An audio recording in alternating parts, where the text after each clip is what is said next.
Fazer parte da mesa e deputado Eric. Em nome do povo, invocando a proteção de Deus e a luz do Divino Espírito Santo, iniciamos nossos trabalhos.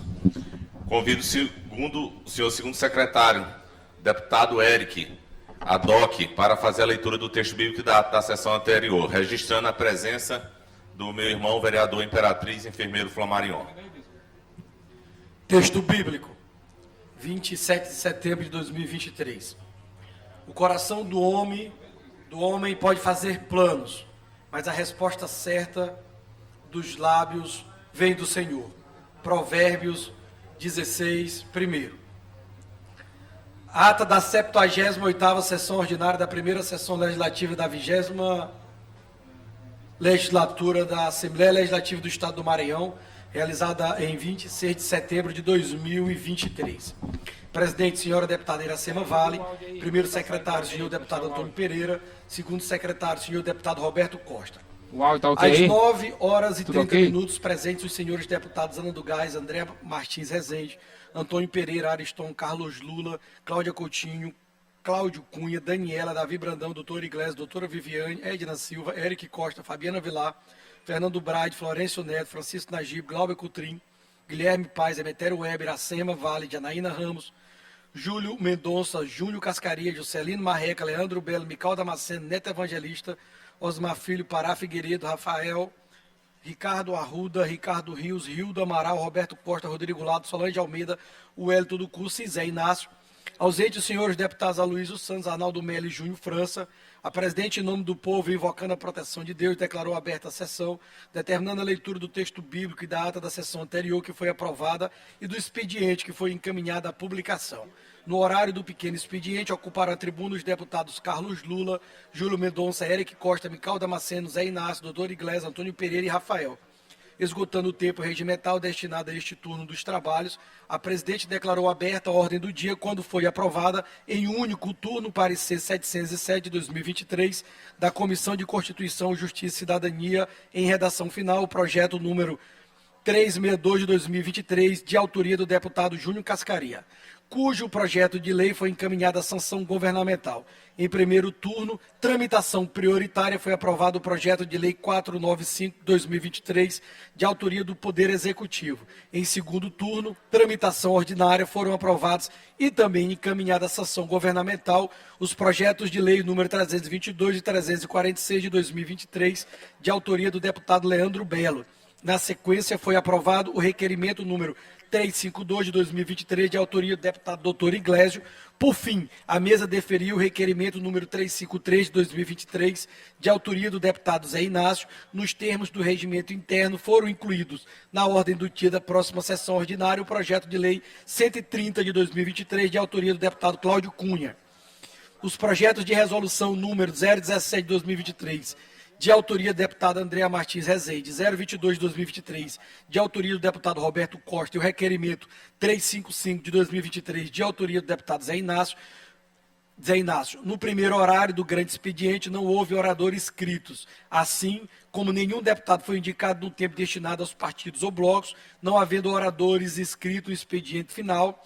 Nada mais havendo a tratar, a sessão foi encerrada e lavrada a presenteada, que lida e aprovada será devidamente assinada. Plenário, deputado Najib Raico, do Palácio Manuel Beckman, 27 de setembro de 2023, segundo secretário. Essa é a ata, senhor presidente. A ata lida e considerada aprovada. Conceda a palavra ao primeiro senhor secretário, deputado Zé Inácio Lula, para fazer a leitura do expediente.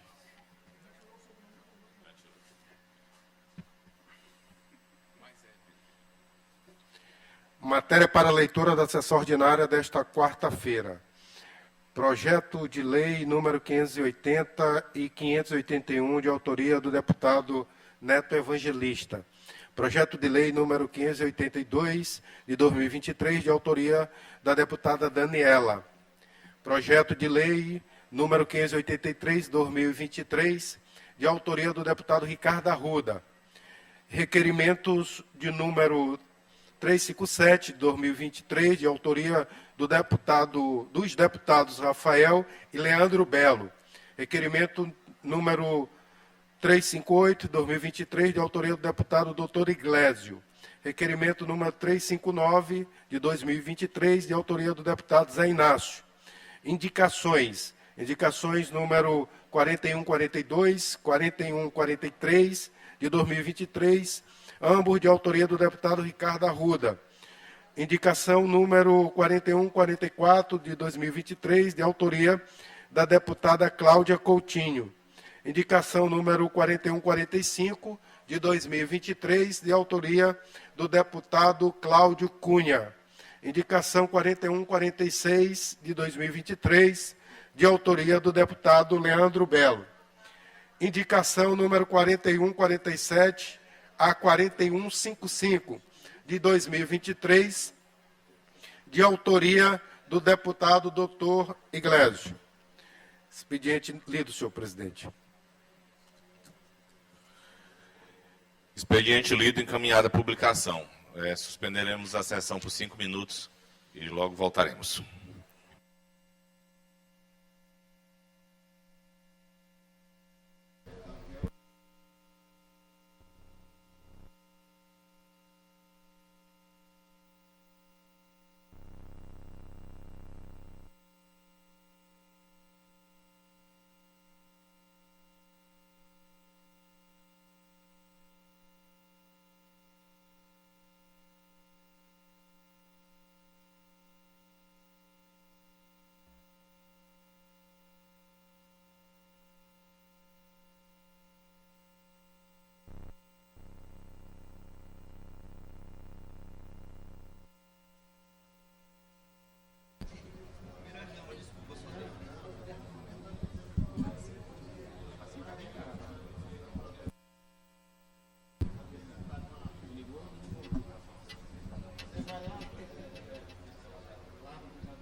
Nesse instante, aqui na sessão legislativa, Palácio Manuel Beckmann, da Assembleia Legislativa Maranhão, o presidente, no momento, o deputado Rildo Amaral, preside a sessão legislativa, solicitou 5 minutos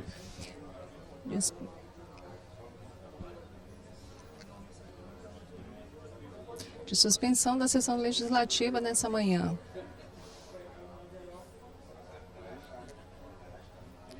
Após a leitura da ata da sessão anterior e da ordem do dia que será votada na manhã desta quarta-feira, aqui no plenário, o deputado Najib Aikel. Nesse instante, os parlamentares chegam até o plenário após reuniões na casa, reuniões nas comissões parlamentares e também na reunião que acontece nesse momento no auditório Neiva Moreira. Uma parceria entre a Assembleia Legislativa e o Ministério Público, voltada para a mídia. O tema debatido sobre como trabalhar notícias que envolvem casos de suicídio.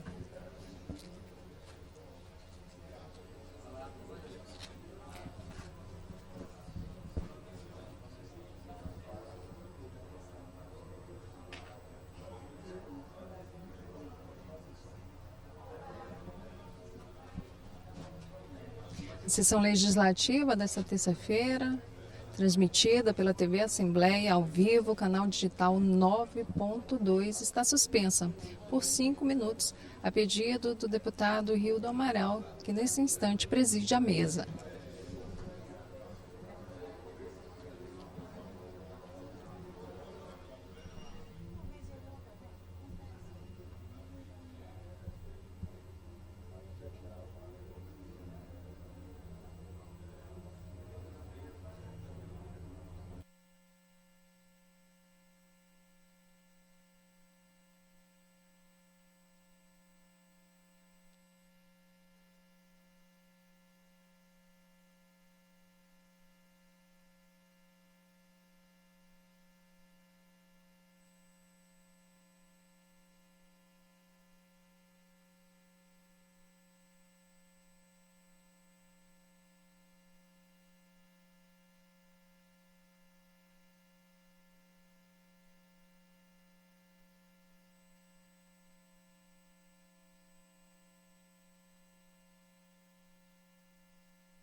desta quarta-feira. São 9 horas e 55 minutos. Na tribuna, por até 5 minutos. Por até 5 minutos, sem direito à parte, deputado Eric.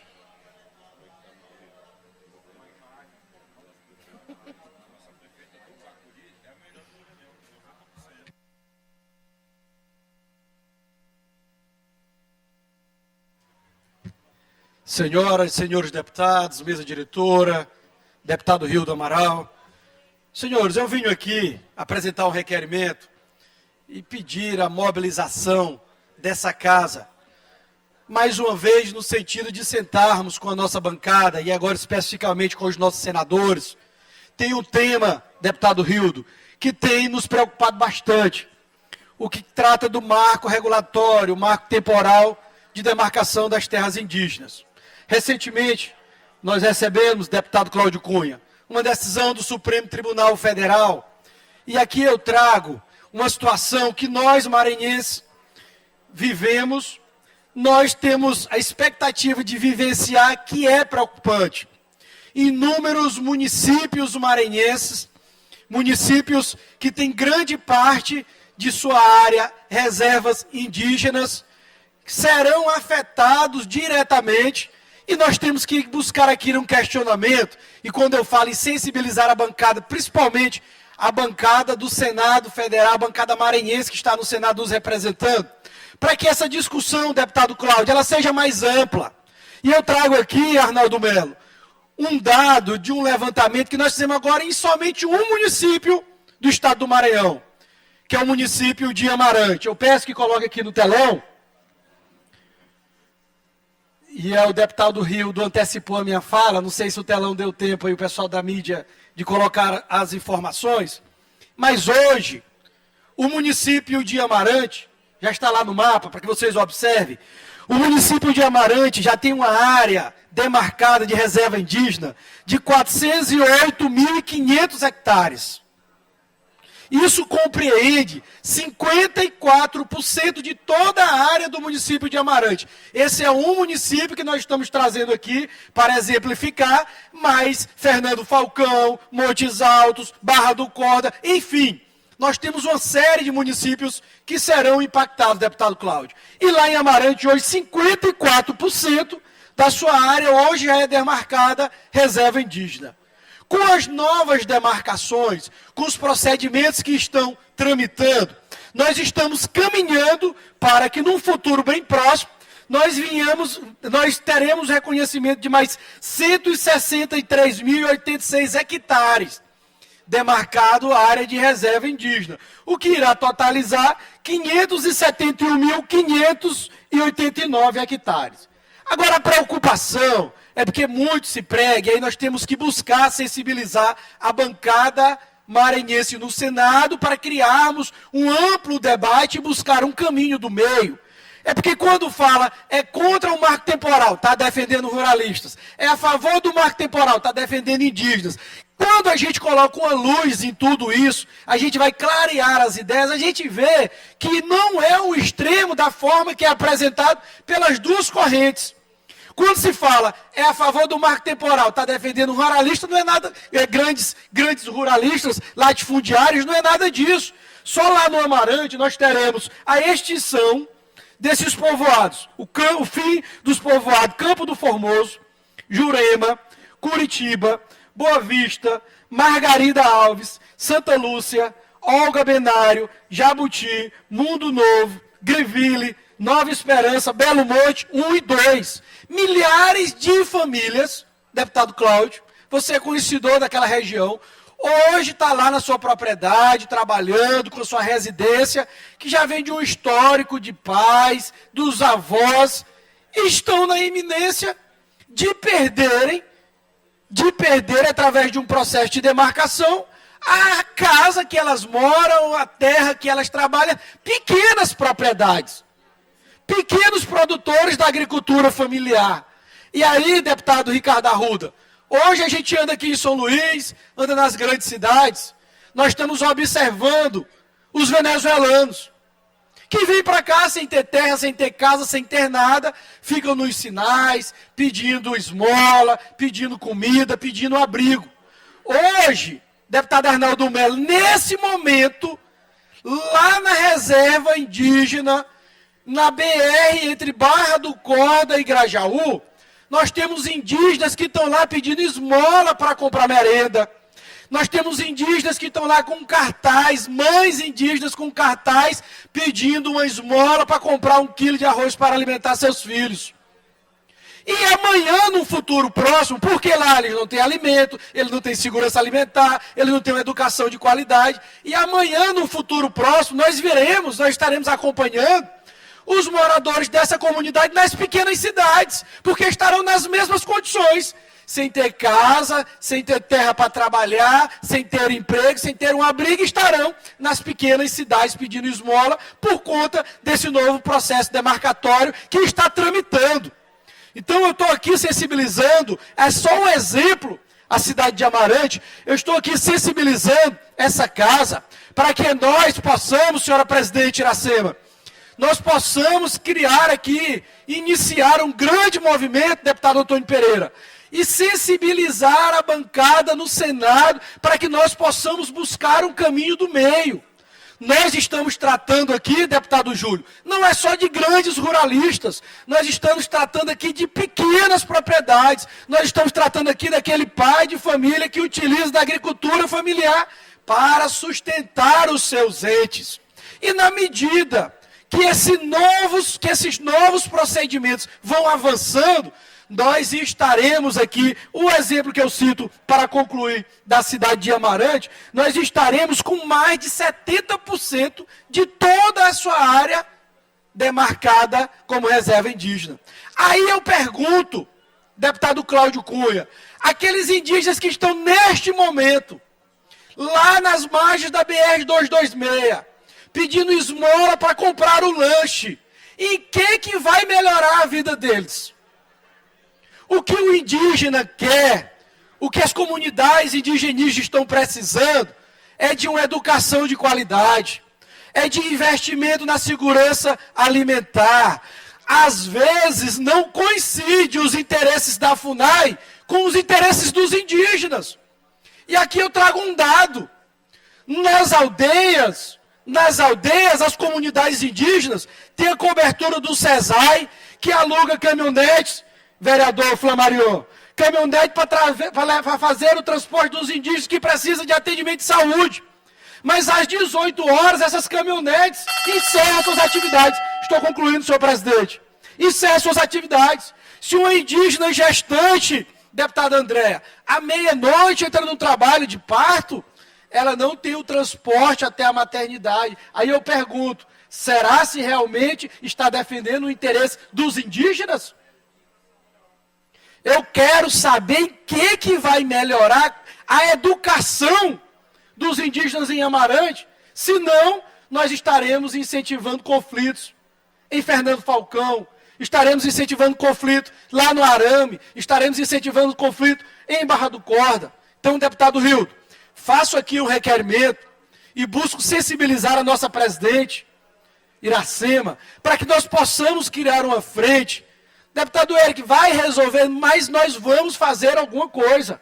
O que nós não podemos é ficar de braços cruzados, deixando para decidir quem não tem o real conhecimento dos fatos, quem não sabe a verdade real, a dificuldade que os indígenas enfrentam para frequentar uma escola, a dificuldade que o indígena enfrenta para que a mulher indígena possa ter um trabalho de parto em uma estrutura adequada. E aí nós questionamos, a serviço de quem a FUNAI, a interesse de quem a FUNAI está fazendo todo esse investimento e todas essas manifestações.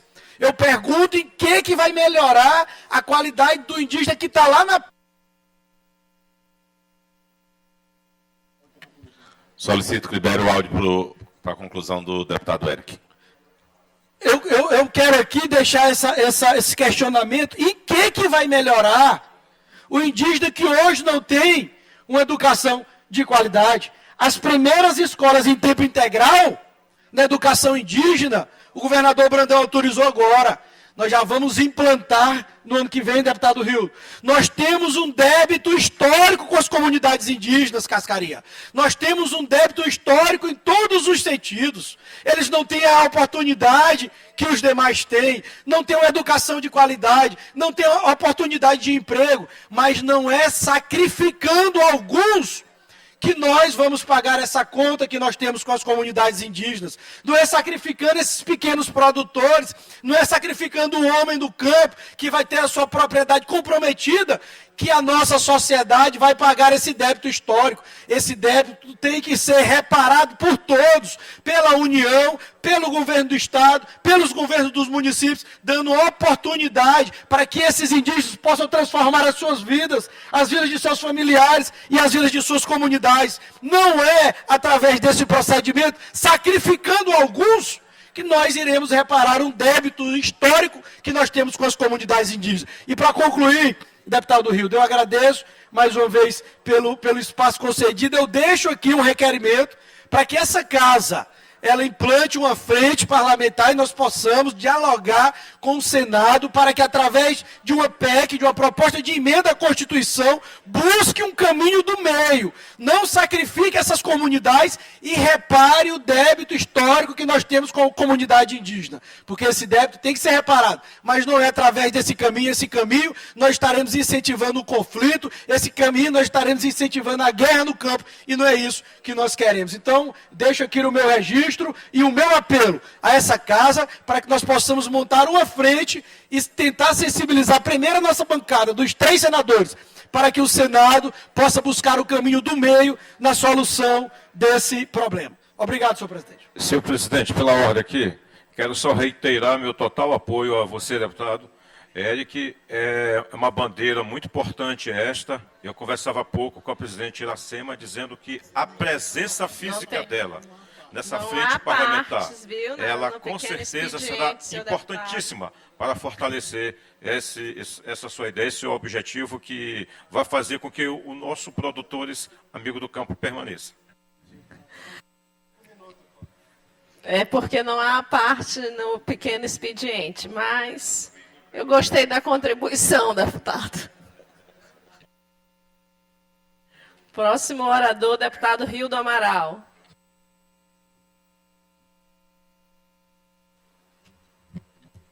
Registro e agradeço a presença do vereador de Imperatriz, Flamarion, irmão do nosso deputado estadual Rio do Amaral. Seja bem-vindo, vereador. Bom dia, deputados e deputadas, Maranhão. Cumprimento de maneira muito especial meu irmão, Flamarion, vereador, enfermeiro. Está todo satisfeito aí por conta da luta histórica pela enfermagem. E essa luta de enfermagem que lá em Imperatriz, eu quando vereador ainda, deputado André, eu comecei em 2010 e hoje com toda a questão legal hoje do piso salarial dos enfermeiros, ele comemora junto com toda a categoria em todo o Brasil. Cumprimento de maneira muito especial em nome da minha família. Senhora presidente, corroboro com a fala do deputado Eric, tanto eu quanto o deputado Antônio Pereira, deputado Cláudio Cunha, deputado Eric, todos os deputados, tenho certeza que a deputada Janaína também, que temos bases eleitorais nessas zonas de conflito, a nossa preocupação para que o Maranhão não se torne uma zona de guerra onde pode acentuar com tragédias nesse estado. Na última sexta-feira eu participei de uma reunião no Sim Rural Imperatriz, onde a preocupação com os atos, preocupação principalmente com o que a gente sempre diz, quando está quieto, deixa quieto. E aí começa a se mexer num vespeiro desse, aonde não tem vencedores, estava tudo funcionando da melhor maneira possível, a gente lamenta e teme muito, deputado Júlio, que o Maranhão se transforme realmente numa zona de guerra em relação ao marco temporal. E eu peço para que a presidente dessa casa realmente, pela força política, pela força de liderança que tem no Estado, nos ajude encabeçando uma frente ampla para discussão, para debate, mas principalmente que as pessoas lá em cima que julgam hoje busquem conhecer a realidade, busquem conhecer o que realmente acontece. Hoje as questões do povo originário, dos indígenas, é muito diferente só de terra. O que eles precisam realmente é de uma estrutura melhor, de conceitos melhor de educação, como disse o deputado Eric aqui, mas que venha conhecer, que dentro de gabinete não se conhece a realidade de todo o Brasil para que possa estar causando todo esse transtorno que a gente teme no nosso Estado.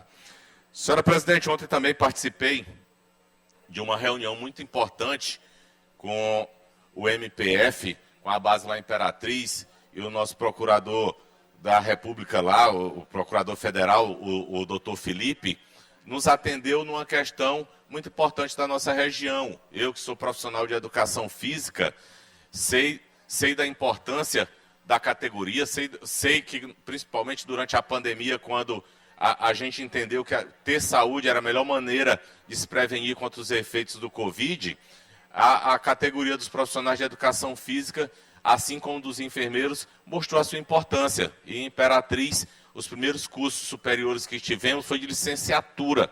E licenciatura é para dar aula em escola, de maneira muito básica falando. E o CREF, tendo tantos bacharéis que trabalham em academias como personal, por força de lei, por seu órgão fiscalizador, começou, no início do ano, a apertar a Imperatriz e fiscalizar as academias, e isso estava causando um problema, está causando um problema social, mas o CREF cumpre sua obrigação. Mas ontem, numa audiência de conciliação, junto ao CREF, junto aos profissionais, são quase 600 profissionais nos 21 municípios que aquela regional do Ministério Público age. Nós entramos com um pedido de termo de ajustamento de conduta para que dê um prazo de até 2 anos para que todos os profissionais licenciados possam vir fazer o seu bacharelado, a sua complementação, e assim também como os bacharéis possam vir fazer a sua licenciatura. Isso num prazo que, inclusive, o próprio CREF concorda naquele momento, porque sabe da importância desses profissionais. Além disso, nós não temos profissionais com bacharelado na nossa região suficiente para atender as muitas academias. Só em Imperatriz já são quase 100 academias que precisam, além do responsável técnico, um bacharel, precisam de muitos outros profissionais para que possam estar ali acompanhando seus alunos. E, naquele momento, ontem, nós firmamos uma parceria, que estamos colhendo algumas informações das instituições que possam fazer essa complementação do número exato de profissionais que ainda tem essa pendência, mas, acima de tudo, a gente tentando evitar um problema social. Dias de hoje, você imagina 500, 600 profissionais, pais de família, mães de família, perdendo seu emprego sem poder estar em academias, podendo exercer sua profissão. Academias, clubes e tudo que possa usar um licenciado naquele momento. Fico muito satisfeito, mas quero destacar a perseverança e a sensibilidade do MPF na seccional lá de Imperatriz, na pessoa do Dr. Felipe, que de maneira ímpar tratou o problema como problema de muita importância para a nossa região. Próximo orador, deputado Zé Inácio.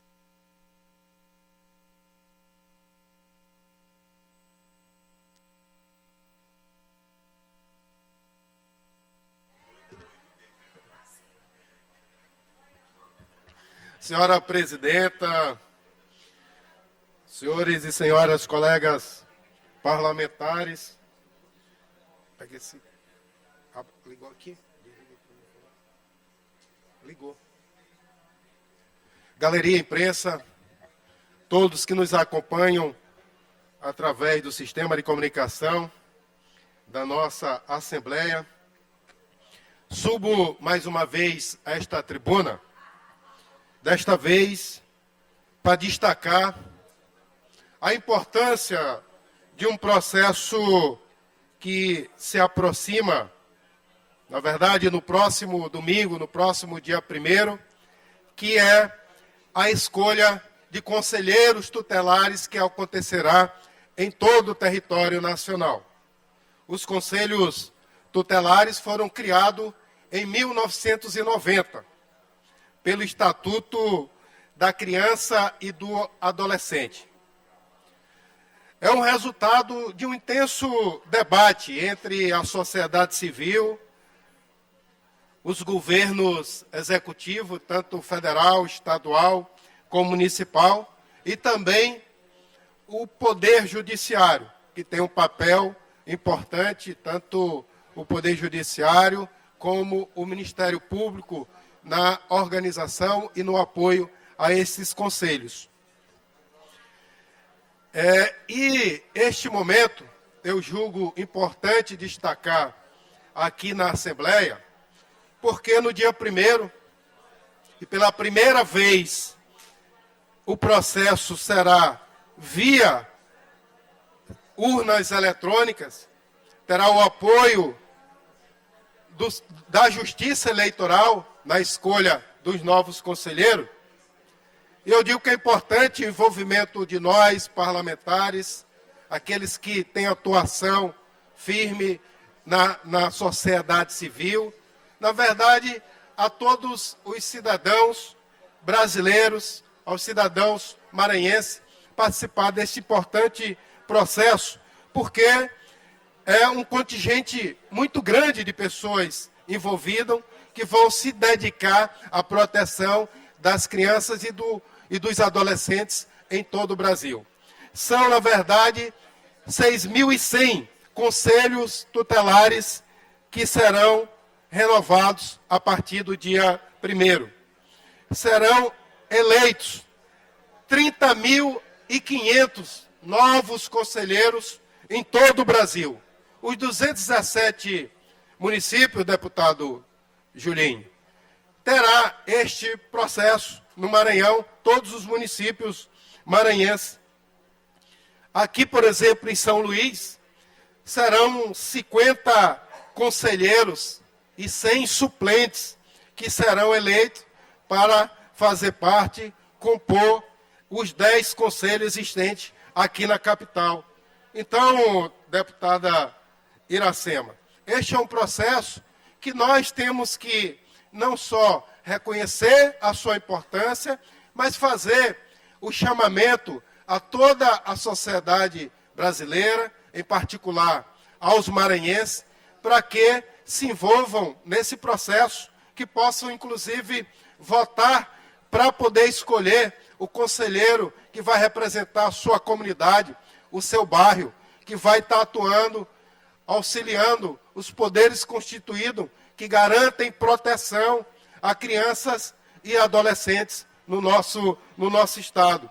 E aí, para alguns, o que faz um conselheiro tutelar? Qual é o papel do conselho tutelar? O papel do conselho tutelar, no exercício das suas atividades, que, a meu ver, é uma atividade relevante, que cumpre um papel importante perante a sociedade, é contribuir para o enfrentamento à violência dos direitos das crianças e dos adolescentes, atuando, por exemplo, combatendo a situação de negligência, de exploração sexual e violência física e psicológica às crianças e adolescentes.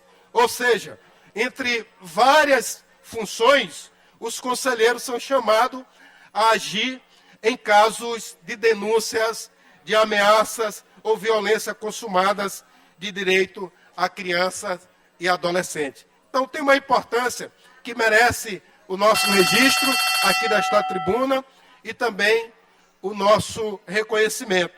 São responsáveis pela fiscalização, aplicação também das políticas públicas direcionadas à população infanto-juvenil, exercendo um papel estratégico na proteção jurídica e social das crianças e adolescentes em todo o Brasil. Então, é importante a atuação dos conselheiros. Por isso, destaco daqui desta tribuna e também anuncio neste momento que, em face de articulação com lideranças que compõem os conselhos em todo o Maranhão, nós vamos fazer aqui no plenário da Assembleia Legislativa, no mês de outubro, no mês que vem, uma audiência, ou melhor, uma sessão solene em homenagem aos conselhos tutelares do Maranhão. Era isso, senhora presidenta, para o momento. Com a palavra o deputado Rafael.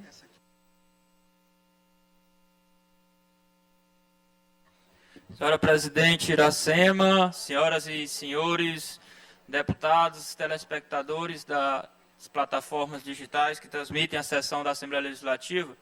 Presidente, eu gostaria de destacar, na verdade, a visita que recebemos ontem do nosso governador Carlos Brandão, nosso governador do Estado, para a apresentação e entrega do nosso PPA 2024-2027, um instrumento de planejamento importante do nosso Estado, onde contempla várias ações que foram oriundas das escutas territoriais no planejamento do orçamento participativo, onde foi ouvidos mais de 7.000 maranhenses de forma presencial, mais de 20.000 sugestões de forma virtual, além da elaboração de propostas prioritárias para cada região do nosso Estado. Foram mais de 320 propostas prioritárias, onde, dentro da nossa LOA 2024, que também foi entregue ontem pelo governador Carlos Brandão e pelo nosso secretário de Planejamento, Vinícius Ferro, 32 dessas propostas já estão contempladas na LOA 2024. Uma ferramenta de planejamento importante, mas, sobretudo, diagnosticada e apontada pela população. Porque o orçamento participativo é isso, é colocar para a população dizer quais são as suas prioridades. E o governo Carlos Brandão tem esse viés de ouvir a população. Como o governador costuma colocar, quando a gente ouve mais, a gente erra menos. E é nessa natureza que o governo tem sido pautado, na prioridade das políticas públicas para o povo do Maranhão.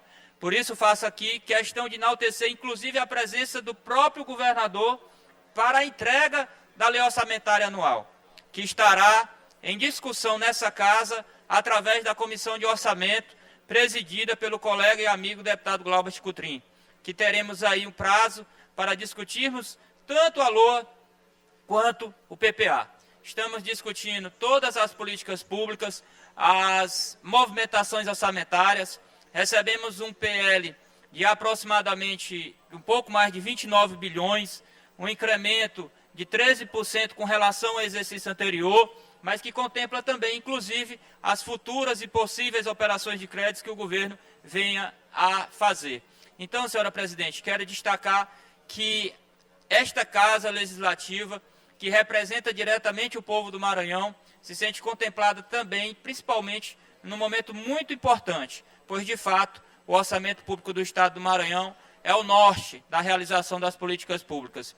E creio que, nesse intervalo de tempo, todos os deputados terão a oportunidade de discutir, de debater e, sobretudo, acompanhar a execução das políticas públicas, dialogando com a Secretaria de Planejamento do Estado e as secretarias afins de cada ação, programa e subação do governador Carlos Brandão. Era esse meu pronunciamento, presidente Iracema.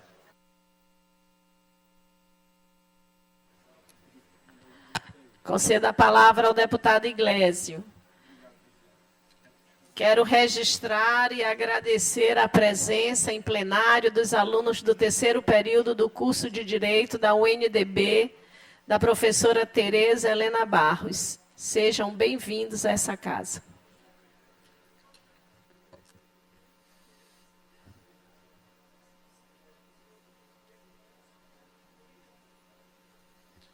Bom dia a todos, a todas. Eu fico muito feliz de iniciar esse pronunciamento ontem, um dia após a operação Quebrando a Banca ter tido resultado muito interessante. Se engana quem pensa que foi uma operação destinada apenas a atacar influenciador A ou B. Na verdade, no curso da investigação, tem dezenas de pessoas que estão sendo monitoradas pela Polícia Civil, através da SEIC. Parabenizar novamente o trabalho aqui do doutor Tiago, do doutor Augusto Barros, do doutor Bruno Aguiar, do doutor Pedro Adão, todos os delegados de polícia responsáveis e condutores dessa investigação. Então, a SEIC, apesar das dificuldades, apesar do desmonte que a Polícia Civil sofreu do governo do Flávio Dino, está de parabéns mesmo. A população tem entendido isso e, felizmente, a farra desse pessoal está chegando num desfecho mais próximo. Não vamos conseguir, com certeza, inibir completamente eu até acredito nisso, mas que nós vamos salvar muitas pessoas de perderem tudo que tem, colocando de vez em quando um ou outro desses aí dentro da cadeia, que é o lugar que merecem, nós vamos sim. E já se sabe também, muito fortemente, quem provavelmente é o chefe. Infelizmente, parece que o cara mexia com coisas honestas, fazendo produções culturais, shows, e aí descambou para esse negócio de jogo. Estou muito preocupado. Lamento muito se tiver de ir para cima, mas irei para cima, como já fui em outras situações aqui na Assembleia Legislativa. Então, esse pessoal tem que ficar ligado. Não poderia deixar de comentar aqui também na Assembleia a passação de recibo que o agora medalhista assembleiano Ricardo Garcia Capelli passou na semana passada, porque ele tem que fazer a defesa ou falar pelo ministro. O ministro, quando não consegue verbalizar, para não dizer que está se doendo, que está se lamentando, ficou chateado porque o pessoal da Globo News não conseguiu engolir a suposta indicação dele, dizendo que nunca antes no Brasil um político foi para o STF, e o Flávio Dino é político mesmo, ele não é mais jurista, ele é ex-juiz. Ele entende aí de direito constitucional, que ele ainda fica dando uma aula de vez em quando na UFMA, vai levantar a produtividade dele na universidade nos últimos 20 anos para ver o que vai ver e faz a relação que foi pago de salário. Tinha que devolver, com certeza, mais da metade. Enfim, Capelli vai para a internet reclamar, dizer que as pessoas estão atacando porque os interesses são impublicáveis. O que está acontecendo? Capelli, imagine, está na esperança de ser ministro da Justiça. Está na esperança de ser ministro da Justiça do governo Lula, achando que vai ficar lá, está conduzindo reunião no ministério e tudo mais. E aí ele vai lá dizer que o governo Lula foi eleito pelo povo e, como ele foi eleito pelo povo, o que ele disser está representado. Olha, isso é uma prova dos ideais absolutistas desse pessoal. Não é que o presidente foi indicado através do voto, que ele tem direito, não tem cheque em branco. Então, o próprio PT, deputado Zé Inácio, está zangado com essas afirmações do Capelli. Os movimentos identitários, o Capelli chegou a dizer que presidente não tem que se preocupar com identitário, com minoria, que ele sabe o que faz, ele passa por cima. Isso aí, traduzido, foi isso que foi falado. Então, olha só a que ponto chega para defender caninanamente o senhor Flávio Dino, o Capelli passa esse tipo de recibo, esse tipo de vergonha. Aí se zanga comigo. Ele teve aqui, ó, fiquei aqui de frente para ele comendo pipoca na sessão passada. Olhando para ele, ele começava com um tique no rosto e tal, e tique. Né? E ele não pode dizer que eu estou tendo fala capacitista, porque tem que brigar com Lula. Que Lula disse ontem, deputado André, que quem anda de cadeira, de roda, de andajá, é feio. E a senhora é linda. E ele disse que é feio e não teve repreensão dos esquerdistas. Então, Capelli, ao invés de ser homem, como eu faço, fiquei aqui olhando para ele, passei do lado, ele baixou a cabeça, porque é um subser, no meu entendimento. O que ele fica? Ele fica mandando para blogueiro, né, buscar, ex-jornalista, porque já foi jornalista, é tão babão, entendam, babão, para vocês saberem quem é, que fica tentando procurar coisa para me atacar. Vagabundagem desse pessoal, eu só digo uma coisa, eu volto a dizer, coloque o nome da minha mãe em situação desconfortável, que vocês vão ver o inferno na vida de vocês. Vocês vão ver o inferno na vida de vocês. Eu não estou ameaçando, eu estou dizendo que vai acontecer.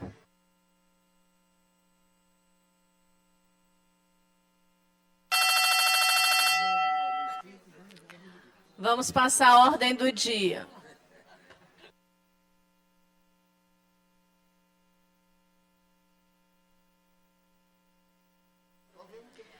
Projeto de lei número 130 de 2023, de autoria do deputado Cláudio Cunha, que dispõe sobre a classificação da cidade de Imperatriz como de relevante interesse turístico e de negócios do Estado do Maranhão.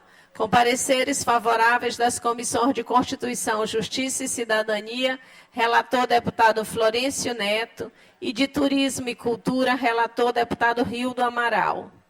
Em discussão, em votação, os deputados e deputadas que aprovam permaneçam como estão. Projeto de lei aprovado. Vai à sanção. Projeto de lei de resolução legislativa número 17 de 2023, de autoria da deputada Andréa Martins Rezende, que concede a medalha do Mérito Legislativo Manuel Beckmann ao doutor José Luiz Oliveira de Almeida, com parecer favoráveis da Comissão de Constituição, Justiça e Cidadania, relator deputado doutor Iglesio. Em discussão, em votação, os deputados e deputadas que aprovam permaneçam como estão. Projeto de lei de resolução aprovado, vai à promulgação.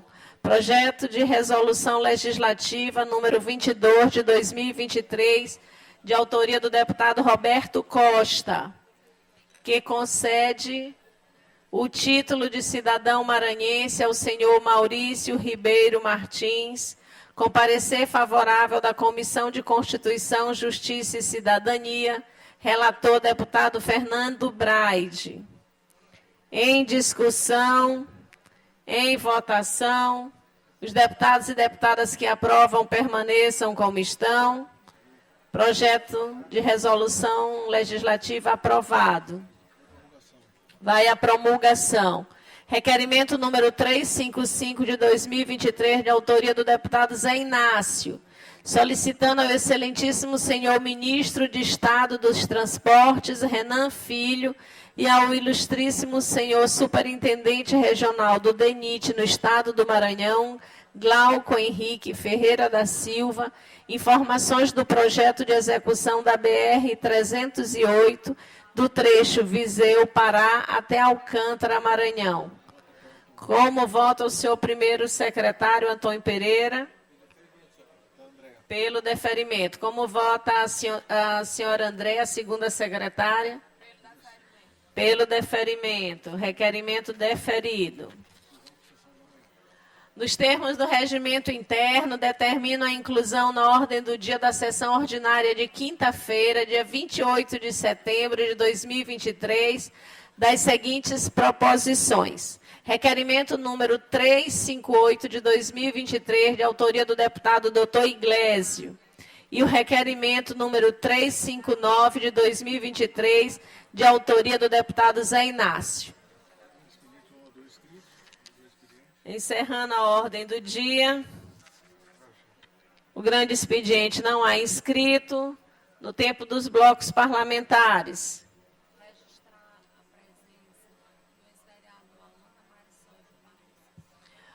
Registro a presença e agradeço do ex-vereador Alanda Marisol.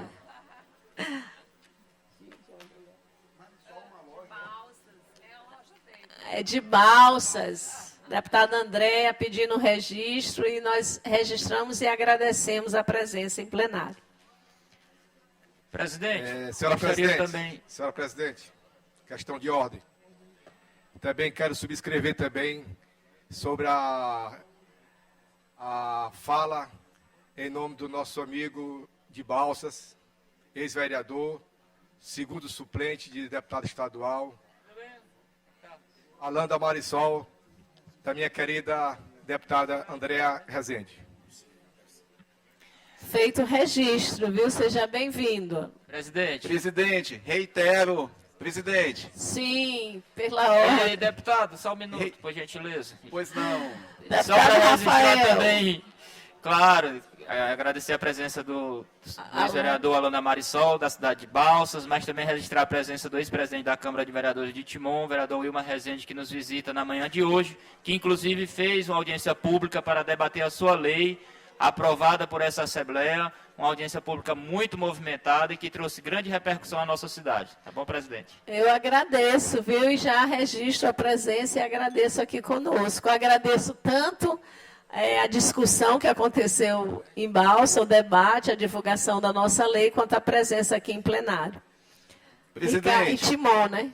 nosso amigo, ex-vereador Amanda Marisol, é tão querido que boa parte dos deputados querem reiterar as boas-vindas. Então, eu faço o mesmo.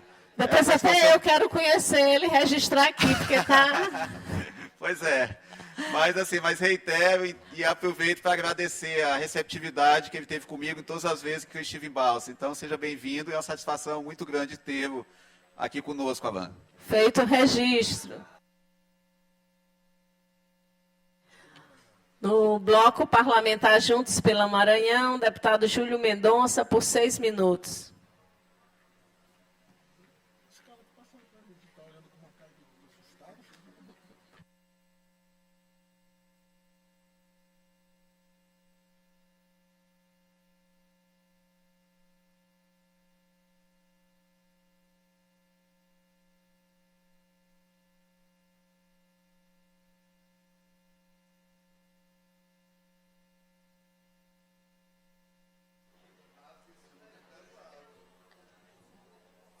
Senhora Presidente Iracema, em nome da qual eu saúdo toda a mesa aqui nesse dia de hoje, senhoras deputadas, senhores deputados, imprensa, internautas, convidados aqui presentes, alegria poder voltar aqui à tribuna. E a nossa fala hoje se direciona mais para a nossa querida Baixada Maranhense, região mais precisamente dos Campos e Lagos, onde a aptidão pela piscicultura já foi comprovada através da experiência de Itães em Matinha, onde hoje é uma referência da cadeia produtiva da piscicultura na nossa região e no nosso estado, onde ali famílias simples que viviam da roça e da pesca artesanal do Lago de Itães, hoje são todos empreendedores, com seus carros na garagem, com qualidade de vida comprovada através dos seus filhos em escolas boas, na universidade. Seria mais ou menos o que nós pensamos e queremos para grande parte do Maranhão. Nesse momento, também se vislumbra, através do governo do Estado, do governador Carlos Brandão, na sua vinda ontem, e uma coisa que a gente vem discutindo há muito tempo, um apoio mais efetivo, deputado Érico Costa, à atividade da piscicultura na nossa região. A nossa região é uma região pobre, uma beleza incrível, mas com várias limitações e forma de vida muito particular do baixadeiro. Então, quando o governo Carlos Brandão, quando o governo do Estado sinaliza em pegar a experiência de Itães e avançar para o resto da Baixada, ou por grande parte dos outros municípios, merece da nossa parte uma atenção especial e também toda a nossa energia para que as coisas de fato caminhem da melhor forma possível. Tivemos uma experiência dos diques da produção no governo do ex-governador Flávio Dino, extremamente positiva, onde vários municípios receberam os canais que hoje retêm água e dão sustentabilidade para as atividades básicas de sobrevivência de homens e animais, inclusive com a pesca artesanal nesses canais. Esse novo modelo, que agora o governador Brandão, justamente com os órgãos parceiros, com a Prefeitura de Matinha, a Prefeitura de Viana, também o SEBRAE e os demais órgãos, a GERP, que esteve ontem na Baixada, através do seu presidente Sandro e várias outras entidades. Esse novo modelo confere um direcionamento para além só do armazenamento da água. Confere também uma importância para ampliação da atividade da piscicultura, deputado Arnaldo Melo, tendo em vista que a Baixada, o senhor também que conhece a Baixada, foi votado na Baixada, e sei que tem um carinho todo especial, merece da nossa parte todo o apoio para que o governo Carlos Brandão, de fato, avance com a piscicultura em tanques cavados. E aí a gente pode citar outras comunidades que já estão embrionariamente iniciado suas atividades e merecem atenção, como São José da Lagoa em Viana e outras comunidades de São João Batista, São Vicente, Olinda Nova, Vitória, Arari e Penalva. Só citando esses municípios, poderia citar outros mais. Então nós temos que, de fato, apoiar e incentivar a produção de peixe em tanques escavados na nossa região, tendo em vista que é, sim, uma atividade já comprovadamente que precisa da nossa atenção para que a gente possa agregar valor. Porque, para além de só produzir, nós precisamos fazer a fábrica de beneficiamento de peixes em Itães funcionar. Nós precisamos produzir e incentivar feiras da piscicultura para que a gourmetização, a culinária, a gastronomia possam apresentar também subprodutos do peixe da nossa região, gerando emprego e renda com sustentabilidade. Então, parabéns ao governador Carlos Brandão, parabéns à prefeita Liniel, ao prefeito Carrinho, e vamos construir, estamos apresentando também, na forma de indicação, uma proposição nesse sentido, da valorização da piscicultura na Baixada Ocidental, mais precisamente na região de Campos e Lagos. Temos também uma outra atividade naquela região muito importante, que agora toma força, que é a rizicultura. A rizicultura, que é a produção de arroz. Tenho visto a agricultura familiar em vários pontos da região dos lagos, precisamos ter cuidado, por isso nós estamos apresentando, requerendo também ao EMA e à UFMA, que façam um estudo do impacto ambiental dessa atividade na região dos lagos, porque nós sabemos que a utilização de agrotóxicos nessa região, que são corpos aquáticos, tendo em vista que também é uma área de preservação ambiental, não pode ser utilizado, deputado Osmar, porque é de lá também que nós tiramos o consumo de água para vários municípios, mas nós sabemos da importância também da rizicultura, ou seja, a produção de arroz em pequenas escalas e controlada. Então, fico alegre também em saber que a rizicultura ou a rizipiscicultura são atividades que, com responsabilidade ambiental, representam geração de emprego e renda para a nossa querida Baixada, e nós podemos, com isso, finalizo aqui, rogando que as atividades de Itães sejam expandidas para outras regiões de forma responsável e gerando case de sucesso, case de produção e, acima de tudo, case de resgate, a dignidade e geração de emprego e renda para o nosso baixadeiro. Muito obrigado.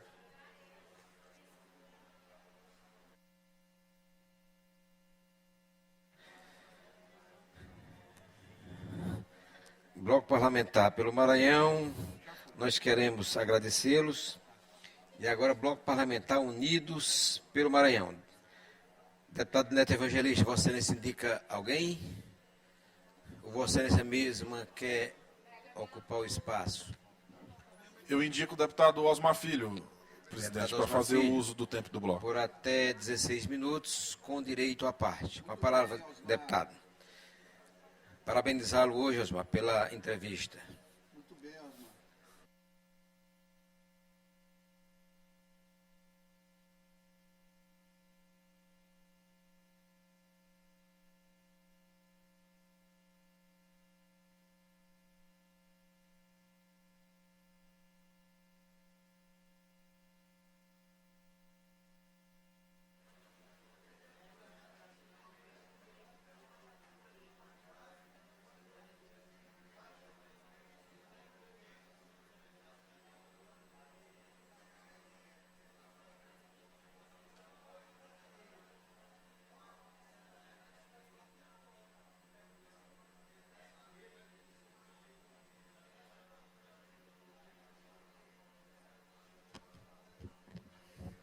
Excelentíssimo senhor presidente em exercício, deputado Antônio Pereira, demais membros da mesa, colegas deputados, deputadas, distinta imprensa e a todos que estão acompanhando a sessão pela TV Assembleia. Colegas deputados, o que me traz na tribuna no dia de hoje é para falar de um projeto que julgo de um grande alcance social, um projeto de extrema importância, principalmente a quem se encontra em alguma situação de vulnerabilidade habitacional. Na verdade, não se trata mais de um projeto, mas sim de uma lei, porque foi aprovada por unanimidade nesta casa e foi sancionada pelo governador Carlos Brandão. Trata-se, colegas deputados, da Lei 12.035, que foi publicada no último dia 14 de setembro. Esta lei criou o Banco Estadual de Materiais de Construção no Estado do Maranhão. Esta lei ainda deverá ser regulamentada pelo Executivo Estadual, mas qual é o objetivo da lei? É ter um banco para que possa armazenar materiais de construção, seja sobra ou resto de obras, ou material que algum construtor possa julgar inadequado, ou também qualquer cidadão que queira doar este material de construção para este banco. E este material será destinado a cidadãos que estejam cadastrados no CAD único e que se encontrem em alguma situação de vulnerabilidade habitacional, ou porque o seu imóvel está em condições, ou melhor, em situação de dificuldade, está passando por um problema estrutural na iminência de cair, ou porque o seu imóvel foi atingido por alguma calamidade, seja chuva ou outro tipo de calamidade, e precisa de reparo. Ou precisa de reparo, ou caso o imóvel tenha ido abaixo por completo, que precisa ser reerguido. Então, este banco será com esta finalidade. Julgo o projeto de um grande alcance e eu aproveito aqui mais uma vez para agradecer os meus pares, colegas deputados, bem como o governador Carlos Brandão, que sancionou na íntegra o projeto. O projeto ainda será regulamentado e após a regulamentação a gente vai fazer uma grande campanha para dar publicidade ao projeto, para dar publicidade à causa e principalmente para que a partir da iniciativa desta Casa Legislativa, diversas pessoas e famílias que se encontram em situação de vulnerabilidade habitacional possam ser contempladas por este projeto e possam ter o seu imóvel, a sua habitação reparada ou construída novamente a partir desse banco que o Estado do Maranhão vai, em poucos dias, criar aqui no Estado. Grande abraço a todos, mais uma vez, muito obrigado. Obrigado, deputado Osmar. Aproveito aqui em nome da casa para parabenizá-lo pela brilhante entrevista que Vossa Excelência deu na Mirante hoje. E chamo o Bloco Parlamentar União Democrática, deputado líder Eric Costa. Deputado Vossa Excelência indica alguém ou declina? O bloco declina através da sua liderança, deputado Eric Costa. Expediente final, não há orador inscrito. Vamos fazer a leitura da inclusão das... Já foi feito? Ok. Nada mais havendo a tratar, declaro encerrada a presente sessão. Senhores, até amanhã. Todos tenham um dia proveitoso. Um grande abraço ao deputado Arnaldo Melo.